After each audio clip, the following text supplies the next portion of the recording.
নারী বিশ্বকাপে বাংলাদেশের শুরুটা হয় দারুণভাবে। পাকিস্তানকে বড় ব্যবধানে হারিয়ে ওয়ার্ল্ড কাপ মিশন শুরু করার দল নিয়ে প্রত্যাশা বাড়ে সমর্থকদের। এরপর ইংল্যান্ডের বিপক্ষে জয়ের সম্ভাবনা জাগিয়ে বিশ্ব ক্রিকেটে হুঙ্কার দেয় টাইগ্রেস। তবে নিজেদের তৃতীয় ম্যাচে নিউজিল্যান্ডের বিপক্ষে ছন্দহারা নিগার সুলতানার দল হোয়াইট ফার্নস বোলারদের দাপটে ৩৩ রানে হারায় ৬ উইকেট।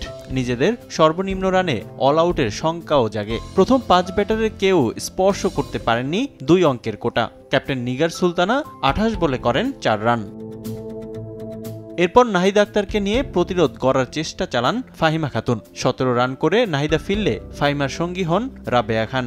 এই দুই ব্যাটার গড়েন ৪৪ রানের জুটি। শেষ পর্যন্ত ১২৭ রানে থামে বাংলাদেশের ইনিংস। এর আগে ব্যাট করতে নেমে শুরুতে টাইগ্রেস বোলারদের চ্যালেঞ্জ নিতে হয় নিউজিল্যান্ডের ব্যাটারদের। ৩৮ রানে ৩ উইকেট তুলে নিয়ে অল্প রানে কিউয়েদের আটকে রাখার আভাস দেন স্পিনার রাবেয়া খান।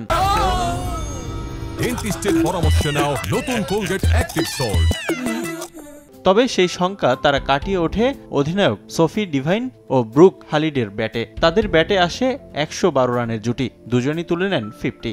দুর্দান্ত ইনিংসে টুর্নামেন্টের সর্বোচ্চ রান সংগ্রহের তালিকায় সবার উপরে এই দুই কিউই। শেষ পর্যন্ত ৯ উইকেটে ২২৭ রান তোলে নিউজিল্যান্ড। এদিন অনেকটাই নিষ্প্রভ ছিল আগের দুই ম্যাচে অবিশ্বাস্য সুইংয়ে তাক লাগানো পেসার মারুফা আক্তার। এ হারে সেমিফাইনালের রেইসে খানিকটা পিছিয়ে পড়ল বাংলাদেশ। ১০০ রানের বড় ব্যবধানে জয়ে বাংলাদেশকে পেছনে ফেলে টেবিলের ৫ম স্থানে নিউজিল্যান্ড। বাকি ম্যাচগুলোতে সাউথ আফ্রিকা, অস্ট্রেলিয়া, শ্রীলঙ্কা ও ভারতের কঠিন চ্যালেঞ্জ নিতে হবে জ্যোতিদের। রিফাতুল ইসলাম মিরন, সময় সংবাদ।